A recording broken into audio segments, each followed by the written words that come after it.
നമുക്ക് സദാപൂർവ്വം നിന്ന് പരിശുദ്ധ സുവിശേഷം ശ്രമിക്കാം. സമാധാനം നിങ്ങളോടുകൂടെ.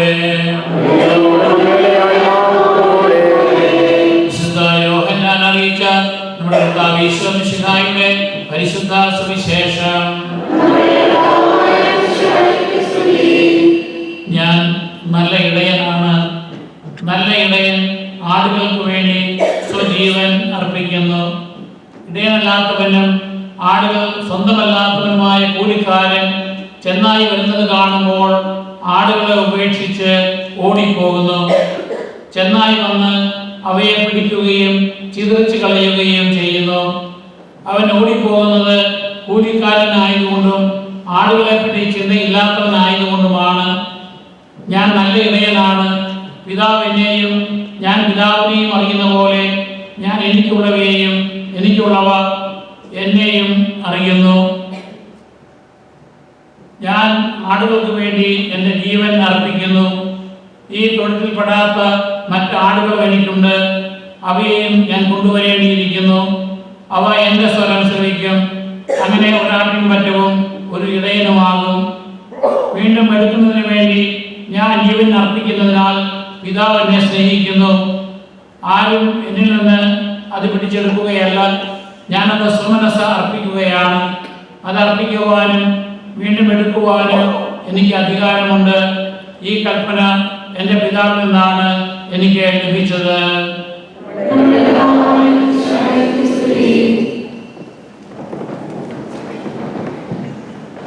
പ്രിയപ്പെട്ടവരെ, ഒരിക്കൽ ഒരു ചെറുപ്പക്കാരനും അവൻ്റെ പിതാവും കൂടി പലസ്തീനയിലെ മരുഭൂമിയിലൂടെ നടന്നു പോവുകയായിരുന്നു. അപ്പോൾ അവരുടെ നേരെ ഒരു ആൺസിംഹവും പെൺസിംഹവും അവരെ കൊന്നു തിന്നുവാൻ വേണ്ടി അവരുടെ നേരെ ചെറുപ്പാഞ്ഞു വന്നു. ഈ ചെറുപ്പക്കാരൻ എന്ന് പറയുന്നത് നമ്മുടെ സുവിശേഷകനായ മർക്കോസ് ആണ്. അവന്റെ പിതാവിന്റെ പേര് അരിസ്റ്റോബുലസ്. ആദിമ കാലഘട്ടങ്ങളിലെ പ്രചാരത്തിലിരുന്ന ഒരു കഥയാണിത്. ഈ മർക്കോസിന്റെ അമ്മ മറിയം ഈശോയുടെ വലിയ ഭക്തയായ ഒരു സ്ത്രീയായിരുന്നു. എന്നാൽ പിതാവ് അരിസ്റ്റോബുലസ് ആകട്ടെ ദൈവവിശ്വാസമില്ലാത്തവരുമായിരുന്നു. ഈ അമ്മയാണ് ഈശോയ്ക്ക് പലപ്പോഴും ആതിഥ്യം നൽകിയത്. മത്തായിയും മറിയവും ലാസറും അഭയം നൽകിയതുപോലെ തന്നെ. അതുകൊണ്ട് അവരുടെയും രണ്ടാം നിലയില് മണിമാളികയില് ഈശോയ്ക്ക് ശിഷ്യന്മാർക്കും അഭയം നൽകിയിരുന്നു. അതുകൊണ്ട് അന്ത്യാത്താഴം കഴിക്കുവാൻ അല്ലെങ്കിൽ പെസഹ ആചരിക്കുവാൻ ഈശോ തിരഞ്ഞെടുത്തത് ഈ മറിയത്തിന്റെ മണിമാളികയായിരുന്നു.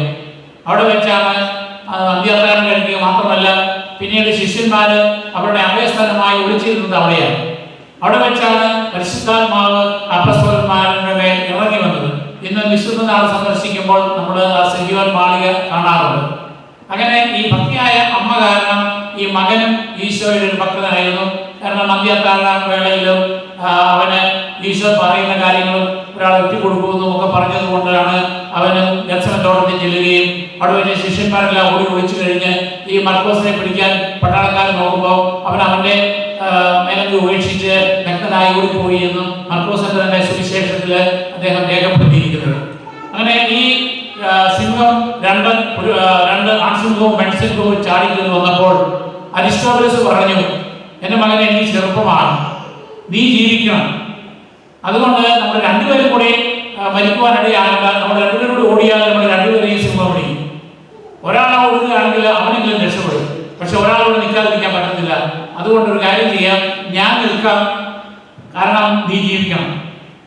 ഇത് പറയാൻ കാരണം നമുക്ക് വേണ്ടി ഒരാൾ മരിച്ചു, നമ്മൾ ജീവിക്കുന്നതിന് വേണ്ടി. അത് ഈശോയാണ്. അതുകൊണ്ട് മർക്കോസ് പറഞ്ഞു, നമ്മൾ രണ്ടുപേരും മരിക്കേണ്ട കാര്യമില്ല. കാരണം നമ്മൾ ജീവിക്കുവാൻ വേണ്ടി നമുക്ക് വേണ്ടി മരിച്ച ഈശോയിലാണ് ഞാൻ വിശ്വസിക്കുന്നത്. അതുകൊണ്ട് അവരവിടെ വിട്ടുകുത്തി ഈശോയോട് പ്രാർത്ഥിച്ചു. അപ്പോൾ രണ്ട് സിംഹവും അവരെ ഉപേക്ഷിച്ച് പൊക്കളഞ്ഞു. അപ്പോൾ അരിസ്റ്റോബുലസ് ഈശോയിൽ വിശ്വസിച്ചു. അങ്ങനെയാണ് അരിസ്റ്റോബുലസിന്റെ ജീവിതത്തിൽ ഒരു മനസാന്തരം ഉണ്ടായത് എന്ന് പറയുന്നുണ്ട്. ഏതായാലും നമ്മളെ സംബന്ധിച്ചിടത്തോളം അത് ഒരു യാഥാർത്ഥ്യമാണ്. കാരണം ആദിമാതാപിതാക്കന്മാരുടെ കാലഘട്ടം മുതൽ ജനങ്ങള് ദൈവത്തിന്റെ ഛായയിലും സാദൃശ്യത്തിലുമാണ് സൃഷ്ടിക്കപ്പെടുന്നത് എന്ന് വരികയും നമുക്ക് എല്ലാവർക്കും ആത്മീയമായ ഒരു ശാപത്തിലാണ് അല്ലെങ്കിൽ മരണത്തിലാണ് നമ്മൾ ആത്മീയമായി മരിച്ചുകൊണ്ടാണ് ജനിക്കുക. അപ്പൊ നമ്മളെ ആ പാപത്തിൽ നിന്ന് വിമോചിപ്പിക്കുവാൻ ലഹനബലികളോ യാഗബലികളോ കൊണ്ട് സാധിക്കുകയില്ല. അത് മറ്റ് ജെറുസലേം ദേവാലയത്തിൽ അർപ്പിക്കപ്പെടുന്ന ആളുകൾക്ക് പകരമായി പെസഹ കുഞ്ഞാടായി ഈശോ തന്നെ അർപ്പിക്കേണ്ടതായിട്ടുണ്ട്. ഇന്നത്തെ സുവിശേഷത്തില് ഈശോ പറയുകയാണ്, ഞാൻ നല്ല ഇടയനാകുന്നു, ഇടയൻ ആളുകൾക്ക് വേണ്ടി ജീവൻ അർപ്പിക്കുന്നു. ഇവിടെ ഞാൻ എന്ന് പറയുന്നത് ഇംഗ്ലീഷിൽ പറയുമ്പോൾ അയാം എന്ന വാക്കുകൾ ഉപയോഗിച്ചുകൊണ്ട് ഈശോ പല പ്രാവശ്യം പരാമർശിക്കുന്നുണ്ട്. ഞാൻ നല്ല ഇടയനാകുന്നു, ഞാൻ സത്യമാണ്, ഞാൻ ജീവനാണ്, ഞാൻ വഴിയാണ്, ഞാൻ ജീവജലങ്ങളും. അങ്ങനെ ഞാൻ എന്ന് പറഞ്ഞാൽ അത് ദൈവം എന്ന ഒരർത്ഥമുണ്ട്. അതിന്റെ കാരണം മോശയ്ക്ക് മുൾപ്പടർപ്പിൽ ദൈവം പ്രത്യക്ഷപ്പെട്ട് ഈജിപ്തിലേക്ക് തിരികെ പോയി ഇസ്രായേൽ ജനത്തെ അടിമത്തത്തിൽ നിന്ന് വിമോചിപ്പിച്ച് വാഗ്ദത്ത ഭൂമിയിലേക്ക് പോകുവാനായിട്ട് ആവശ്യപ്പെടുമ്പോൾ മോശ പറയുന്നുണ്ട്, ഞാൻ ഈ ജനത്തിന്റെ അടുത്ത് ചെല്ലുമ്പോൾ അവർ എന്നോട് ചോദിക്കും, നിന്നെ അയച്ചത് ആരാണെന്ന് പറഞ്ഞാൽ നീ ആരെന്നാണ് ഞാൻ പറയേണ്ടത് എന്ന് പറയുമ്പോൾ ദൈവം അവനോട് പറയുന്നത് ഞാൻ ആയിരിക്കുന്നവനാണ് എന്ന് പറഞ്ഞാൽ എക്കാലവും അസ്തിത്വമുള്ളവനാണ് ഞാൻ. എനിക്കൊരു ജന്മമില്ല, അല്ലെങ്കിൽ എനിക്കൊരു ആരംഭമില്ല. എക്കാലവും ഉള്ള ഒരുവൻ മാത്രമേ ഉള്ളൂ, അത് ദൈവമാണ്. അപ്പൊ അതുകൊണ്ട് എന്ന് ഈശോ ഉപയോഗിക്കുമ്പോൾ അതിന്റെ അർത്ഥം തന്നെ ദൈവമാണ്.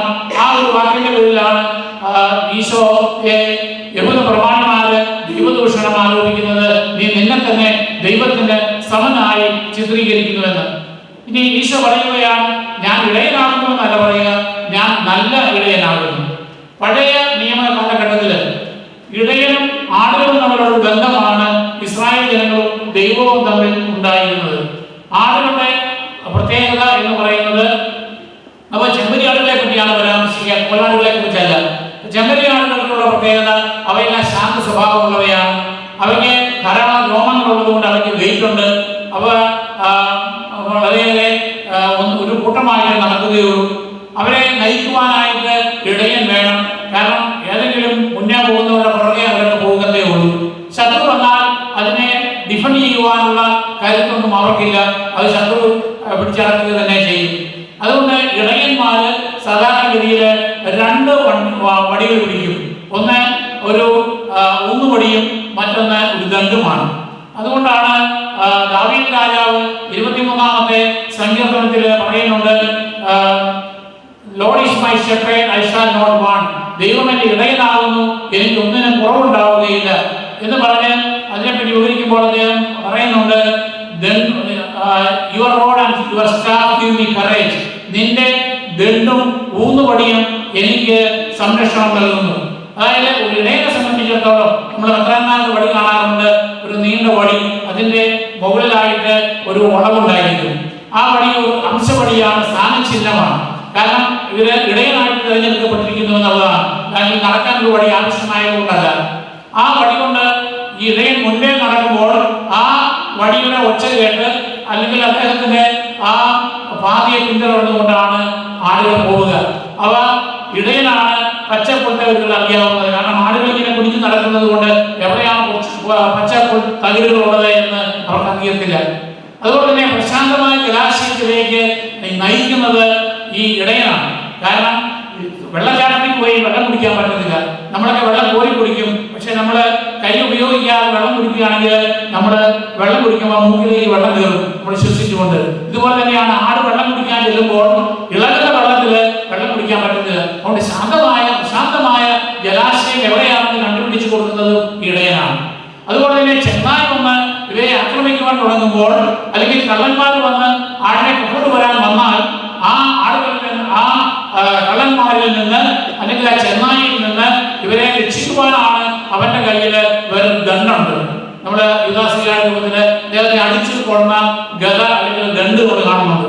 എന്ന് പറഞ്ഞതുപോലെ ഈ ഇടയന്റെ കയ്യിൽ ഒരു ദണ്ഡ് കാണും, ഒരു ഊന്നുവടിയും കാണും. ഊന്നുവടി വെച്ച് ആളുകളെ നയിക്കുകയും ചെയ്യും. ശത്രുക്കൾ വന്നാൽ ആ ശത്രുവിനെ ആക്രമിക്കുവാൻ ഈ വടി കൊണ്ട് പറ്റത്തില്ല, അവർ ദണ്ഡ് ഉപയോഗിച്ച് അവയെ അടിച്ച് കൊല്ലും. ഇതുകൊണ്ട് തന്റെ തന്നെ ജീവൻ അപകടപ്പെടുത്തിക്കൊണ്ടാണ് ഇടയൻ തന്റെ ആടുകളെ സംരക്ഷിക്കുന്നത്. ഇനി രാത്രികാലങ്ങളിലാണെങ്കിൽ ഗുഹയിൽ ആളുകളെ പാർപ്പിച്ച ശേഷം ആ ഗുഹയുടെ കവാടങ്ങളിലായിരിക്കും ഈ ഇടയൻ കിടന്ന് ഉറങ്ങുക. പഴയ കാലത്ത് ഇവിടെ കാരണവന്മാര് നെൽപ്പാടുകളിൽ ചെറിയ കുടിലൊക്കെ ഈ കച്ചുകൊണ്ട് തന്നെ കെട്ടിയിട്ട് അവിടെ കിടന്ന് ഉറങ്ങും. എന്തുകൊണ്ടാണ്? രാത്രിക്ക് ആരും നെല്ല് കത്തുകൊണ്ട് പോകാതിരിക്കാൻ ഒരു കാവൽ കിടക്കും. എന്നെ കൊണ്ടല്ലാതെ നിങ്ങൾക്ക് ഇത് മോഷ്ടിക്കുവാൻ സാധിക്കുകയില്ല. അതുപോലെയാണ് ഈ ഇടയിലെ ചവിട്ടി കിടന്നല്ലാതെ ആളുകളെ രാത്രിയിൽ കട്ടുകൊണ്ട് പോകാൻ പോലും പറ്റുകയില്ല. അങ്ങനെ തന്റെ ജീവൻ തന്നെ പണയപ്പെടുത്തി അയാൾ ചെയ്യുവാൻ കാരണം അയാൾ കൂലിക്കാരനല്ല. കൂലിക്കാരനാണെങ്കിൽ അവൻ ആ സമയം തീർത്ത് അവന്റെ പൈസ വാങ്ങിച്ചാൽ മതി. എന്നാൽ ഉടമസ്ഥനാണെങ്കിൽ അങ്ങനെയല്ല, അവൻ അവന്റെ മുതൽ സംരക്ഷിക്കുവാനായിട്ട് ആത്മാർത്ഥതയോടുകൂടി പരിശ്രമിക്കും. അപ്പൊ ഈശോ പറയുകയാണ്, ഞാൻ അതുകൊണ്ട് നല്ല ഇടയനാണ്, ഞാൻ എന്റെ ആടുകൾക്ക് വേണ്ടി എന്റെ ജീവൻ അർപ്പിക്കുന്നു. നമ്മൾ ഈ അടുത്ത ആഴ്ച മുതൽ വിശുദ്ധ വാരത്തിലേക്ക് പ്രവേശിക്കുമ്പോൾ ആ നല്ല ഇടയൻ എപ്രകാരമാണ് നമ്മളുടെ ആത്മീയമായ ജീവൻ വീണ്ടെടുക്കുവാൻ വേണ്ടിയിട്ട് തന്നെ യാഗബലിയായി ബലിയർപ്പിച്ചത് എന്നുള്ളത് നമ്മൾ ചിന്തിക്കുവാൻ പോവുകയാണ്. ഇവിടെ ദാവീദ് രാജാവ് നമുക്കറിയാം, ബൈബിളിലെ ധാരാളം ഇടയന്മാരുണ്ടായിരുന്നു. ഉദാഹരണമായിട്ട് ആബേലിന്റെയും കായേന്റെയും കഥയിൽ ആബേലിനെ ഒരു ഇടയനായിട്ട് ചിത്രീകരിക്കുന്നുണ്ട്. പിന്നീട് അബ്രാഹാം ധാരാളം ആടുമാടുകൾ ഉണ്ടായിരുന്നു. അതുകൊണ്ട് അദ്ദേഹം ഒരു ഇടയനായിരുന്നു. അതുപോലെ തന്നെ അദ്ദേഹത്തിൽ നിന്ന് സമ്പത്ത് പിന്തുടർച്ചാവകാശമായി കൈവശമാക്കിയ ഇസ്ഹാഖ് ഇടയനായിരുന്നു. യാക്കോബ് ഇടയനായിരുന്നു. യാക്കോബിന്റെ 10 മക്കൾ ആടുകളെ മേയ്ക്കാൻ പോയപ്പോഴാണ് അവരെ അന്വേഷിച്ച് ജോസഫിനെ പറഞ്ഞു വിടുന്നത്. അതുപോലെ തന്നെ മോശ 40 വർഷക്കാലം തന്റെ അമ്മായിയപ്പന്റെ യത്രോയുടെ ഇടയനായിട്ട് ആണ് പ്രവർത്തിച്ചത്. അക്കാലഘട്ടത്തിലാണ് ദൈവം അദ്ദേഹത്തെ വിളിക്കുന്നത്. പിന്നീട് ദാവീദ് രാജാവ്, അദ്ദേഹം ഇളയ മകനായിരുന്നു. ആ ദാവീദ് രാജാവും ഇടയ ചെറുക്കനായിരുന്നു. ആടുകളെ നയിക്കുന്ന സമയത്താണ് അദ്ദേഹത്തെ ക്ഷണിക്കുക. അപ്പൊ അതുകൊണ്ട് ഈ ഇടയന്മാർക്ക് ആടുകളെ നയിക്കുന്ന അല്ലെങ്കിൽ ജനങ്ങളെ എങ്ങനെ നയിക്കണം എന്നുള്ളതിന് പ്രത്യേകമായിട്ടുള്ള ഒരു പരിശീലനമുണ്ട്. ഇവിടെ സൗൽ രാജാവായിരിക്കുന്ന കാലഘട്ടത്തില് അവിടെ ഫിലിസ്തീൻസിന്റെ രാക്ഷസനായ ഒരു പടത്തലവൻ ഉണ്ടായിരുന്നു. ആ പടത്തലവന്റെ പേരാണ് ഗോലിയാത്ത്. ഈ ഗോലിയാത്തിനെ കീഴടക്കുവാനായിട്ട് ഇസ്രായേലിലെ പട്ടാളക്കാർക്കാർക്കും സാധിക്കുമായിരുന്നില്ല. ആ കാലഘട്ടത്തില് ഒരു വിടയച്ചർക്കനായിരുന്ന ദാവീദ് ധൈര്യസമേതം സൗലിന്റെ അടുക്കൽ വന്നിട്ട് പറഞ്ഞു, ഞാൻ ഈ ഗോലിയാത്തിനെ കൊല്ലാം. അപ്പോൾ സൗൽ പറഞ്ഞു, നീ എങ്ങനെ പ്രാർത്ഥനാവും? നീ ഒരു ചെറുക്കനല്ലേ, കൊച്ചു പയ്യനല്ലേ, നിന്നെ കൊണ്ട് കൊല്ലാൻ പറ്റുമോ? പടച്ചട്ടി അറിയാൻ പോലുമുള്ള കേൾപ്പ് അവനില്ല. അപ്പോൾ അദ്ദേഹം പറഞ്ഞ ഒരു വാക്ക് സാമുവേലിന്റെ 1-ാം പുസ്തകം 17-ാം അധ്യായം 34 മുതൽ 36 വരെയുള്ള വാക്യങ്ങളിൽ ഇപ്രകാരം പറയുന്നുണ്ട്. ദാവീദ് സൗൽ രാജാവിനോട് പറയുകയാണ്, പിതാവിന്റെ ആടുകളെ മേയിക്കുന്നവരാണ് അങ്ങയുടെ ഈ ദാസൻ. സിംഹമോ കരടിയോ വന്ന് ആട്ടിൻപറ്റത്തിൽ നിന്ന് ഒരു ആട്ടിൻകുട്ടിയെ തട്ടിയെടുത്താൽ ഞാൻ അതിനെ പിന്തുടർന്ന് ആട്ടിൻകുട്ടിയെ രക്ഷിക്കും. അത് എന്നെ എതിർത്താൽ ഞാൻ അതിന്റെ ജടയ്ക്ക് പിടിച്ച് അടിച്ചുകൊള്ളും. അങ്ങയുടെ ദാസൻ സിംഹങ്ങളെയും കരടികളെയും കൊന്നിട്ടുണ്ട്. അപ്പൊ അപ്പോഴാണ് സൗൽ രാജാവ് ഈ ദാവീദിനെ ഗോലിയാത്തിനെ കൊല്ലാൻ കൽപ്പിക്കുന്നത്. അദ്ദേഹം തെറ്റാതുകൊണ്ട് ഈ രാക്ഷസനായിട്ടുള്ള ഗോലിയാത്തിനെ സംഹരിക്കുന്നത്. ഈശോ വന്നിരിക്കുന്നത് നമ്മുടെ ശത്രുവിനെ സംഹരിക്കുവാനാണ്. നമ്മുടെ ശത്രു എന്ന് പറയുന്നത് നിങ്ങളുടെ ജീവിത പങ്കാളിയോ നമ്മുടെ മാതാപിതാക്കളോ സഹോദരങ്ങളോ അല്ലെ സഹപ്രവർത്തകരോ അല്ല, അത് സാത്താനാണ്. ആ സാത്താനെ കീഴ്പ്പെടുത്തുന്നതാണ്. അതിനാണ് ഈശോ വന്നത്. അതിന്റെ പൂർണ്ണത പ്രാപിക്കുന്നത് കർത്താവിന്റെ 2ാമത്തെ ആഗമനത്തിലാണ്.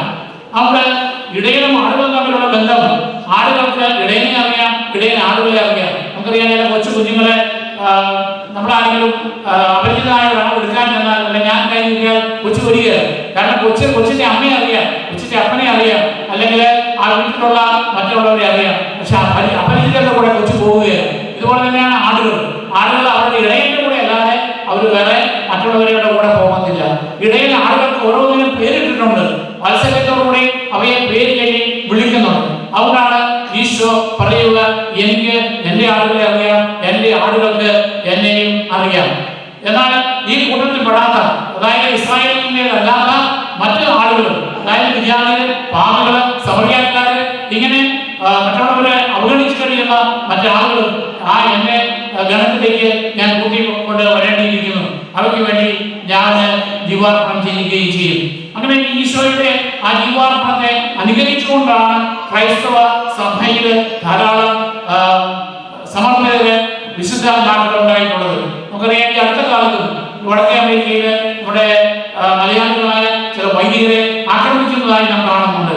എന്തുകൊണ്ടാണ് അവർ എല്ലാം ത്യജിച്ച് ഈ വടക്കേ അമേരിക്കയിൽ പോയി ഈ സേവനമെല്ലാം ചെയ്യുന്നത്? അവർക്കത് സ്വന്തമായിട്ട് നല്ല ജോലി ചെയ്ത് നാട്ടിൽ കഴിയാമായിരുന്നു. പക്ഷേ അവരെല്ലാം ഈശോയെ പ്രതി നല്ല ഇടയന്മാരായി പോയതുകൊണ്ടാണ്. അല്ലെങ്കിൽ സിസ്റ്റർ റാണി കരിയാരുടെ സാഹചര്യം നമുക്കറിയാം. രക്തസാക്ഷിയാകുവാനായിട്ട് ഇടയായത് ഒരു നല്ല ഇടയന്റെ ദൗത്യം നിർവഹിച്ചത് കൊണ്ടാണ്. അതായത് മറ്റുള്ളവരാൽ ചൂഷകരാകുന്ന ആളുകളെ രക്ഷിക്കുവാൻ വേണ്ടി ഈശോയുടെ സ്നേഹം പകർന്നു കൊടുക്കുവാൻ വേണ്ടി ശ്രമിക്കുമ്പോൾ റാണി മരിയ രക്തസാക്ഷിയായി. അല്ലെങ്കിൽ രണ്ടാം ലോക മഹായുദ്ധകാലത്ത് മാക്സിമിലിയൻ കോൾവേ മറ്റൊരു കുടുംബത്തിലെ കുടുംബനാഥൻ രക്ഷിക്കുവാൻ വേണ്ടി അവൻ ജീവിക്കുവാൻ വേണ്ടി ഈ മാക്സിമിലിയൻ കോൾവേ തന്റെ ജീവൻ ത്യജിക്കുകയാണ്. കൽക്കത്തയിലെ മദർ തെരേസ സാധാരണ സന്യാസത്തിൽ നിന്ന് വ്യത്യസ്തമായിട്ട് തെരുവീതിയിലേക്ക് ഇറങ്ങി ആളുകളെ സംരക്ഷിക്കുവാൻ, അഗതികളെ സംരക്ഷിക്കുവാൻ തയ്യാറായത് ഈ നല്ല ഇടയന്റെ ഈ സന്ദേശം ഉൾക്കൊണ്ടുകൊണ്ടാണ്. അതുപോലെ തന്നെയാണ് കുഷ്ഠരോഗികളുടെ ഇടയിലേക്ക് കുഷ്ഠരോഗി അല്ലാത്ത ഭാഗങ്ങളുടെയും ചെന്ന് അവരൊരു കുഷ്ഠരോഗിയായി മാറിക്കൊണ്ട് തന്നെ തന്റെ ജീവൻ സമർപ്പിക്കേണ്ടി വരിക. അങ്ങനെ ധാരാളം ക്രൈസ്തവ മിഷണറിമാര്, പ്രേക്ഷിതര് ലോകത്തിന്റെ എല്ലാ ഭാഗങ്ങളിലും പ്രവർത്തിക്കുന്ന ഈ പ്രകാരമാണ്. എന്നാൽ അവർ മാത്രമല്ല, നിങ്ങൾ ഓരോരുത്തരും ഈ നല്ല ഇടയന്മാരാകുവാനായിട്ട് വിളിക്കപ്പെട്ടവരാണ്. ഒരു കുടുംബനാഥൻ എന്ന നിലയിൽ, കുടുംബനാഥി എന്ന നിലയിൽ നിങ്ങളുടെ കുഞ്ഞുങ്ങൾക്ക് വേണ്ടി ജീവൻ അർപ്പിക്കുവാൻ അല്ലെങ്കിൽ ത്യാഗം സഹിക്കുവാൻ വിളിക്കപ്പെട്ടവരാണ്. അതുകൊണ്ടാണ് കുറവുകളുള്ള കുഞ്ഞുണ്ടായതിന്റെ പേരിൽ അല്ലെങ്കിൽ ഒരു മാതാപിതാക്കൾക്ക് പ്രായമാകുമ്പോൾ അവരെ നോക്കാനായിട്ട് വളരെയേറെ ബുദ്ധിമുട്ടുണ്ടാകുമ്പോൾ ആ കുഞ്ഞിനെ ഉപേക്ഷിച്ചിട്ട് കൂലിക്കാരെ ഏൽപ്പിച്ചിട്ട് പോകുവാനല്ല, മറിച്ച് ഇതെന്റെ സ്വന്തമാണ് എന്ന് കരുതിക്കൊണ്ട് അതിനു വേണ്ടി ത്യാഗം സഹിക്കുവാൻ തയ്യാറാകുന്നത്. അതുകൊണ്ടാണ് ദാവീദ് പറഞ്ഞത്, എന്റെ ആടിലെ ഒരെണ്ണത്തിനെ ചെന്നായി വന്ന് അല്ലെങ്കിൽ ഒരു സിംഹമോ കരടിയോ വന്ന് കടിച്ചെടുത്താൽ ഞാൻ എന്റെ ജീവൻ പണയം വെച്ചുകൊണ്ട് മറ്റു 99 ഉപേക്ഷിച്ചിട്ട് നഷ്ടപ്പെട്ടു പോകുമെന്ന് പറഞ്ഞ ഈശോയെ പോലെ ഞാൻ ചെന്ന് ആ സിംഹത്തിന്റെ ജടയ്ക്ക് പിടിച്ചടിച്ച് അവന്റെ വായിലുള്ള എന്റെ ആടിനെ ഞാൻ സംരക്ഷിച്ചുകൊണ്ട് വരും എന്ന് പറയുന്ന ആ ത്യാഗം, അതാണ് ഈശോയിൽ നാം കാണുക. അതാണ് നമ്മളെ ഓരോരുത്തരും വിളിക്കപ്പെട്ടിരിക്കുന്നത്. അതുകൊണ്ട് കുഞ്ഞുങ്ങൾക്ക് എന്ത് ആഗ്രഹിക്കുന്നത് അത് കൊടുക്കുവാനല്ല, മറിച്ച് കുഞ്ഞുങ്ങൾക്ക് എന്തായിരിക്കുന്നോ ആ സംരക്ഷണം, ആ പരിചരണം, ആ സ്നേഹം കൊടുക്കുവാനാണ് നമ്മൾ വിളിക്കപ്പെട്ടിരിക്കുന്നത്. അതുപോലെയാണ് വൈദികരും മെത്രാന്മാരും നിയോഗിക്കപ്പെട്ടിരിക്കുന്നത്. അവിടെ ചിലതൊന്നും പിതാക്കന്മാർ ചെയ്യുന്നതോ വൈദികർ ചെയ്യുന്നതോ ഇഷ്ടപ്പെട്ടെന്ന് വരികയില്ല. കാരണം ജനങ്ങൾ ഇഷ്ടപ്പെടുന്നതല്ല, ദൈവം എന്താ ആഗ്രഹിക്കുന്നു, ഇടവകയുടെ നന്മയ്ക്ക് എന്താണ്, രൂപതയുടെ നന്മയ്ക്ക് എന്താണ്, കുടുംബത്തിന്റെ നന്മയ്ക്ക് എന്താണ്, അത് മനസ്സിലാക്കി പ്രവർത്തിക്കുവാനും അത് പിശാച് മറ്റുള്ള വ്യക്തികളെ ഉപകരണങ്ങളാക്കി മാറ്റുന്നുണ്ടെങ്കിൽ അതിനെതിരെ ശക്തമായി തന്നെ പ്രതികരിക്കുവാനുമുള്ള വിളിയാണ്. അല്ല കൂലിക്കാരനായിട്ടാണ് ഒരു വൈദികൻ, ഒരു മെത്രാൻ അല്ലെങ്കിൽ ഒരു കുടുംബനാഥൻ പ്രവർത്തിക്കുന്നത് എന്ന് വലിയ സുഖ സൗകര്യങ്ങൾ മാത്രം ഉപേക്ഷിച്ച് ആഗ്രഹിക്കും.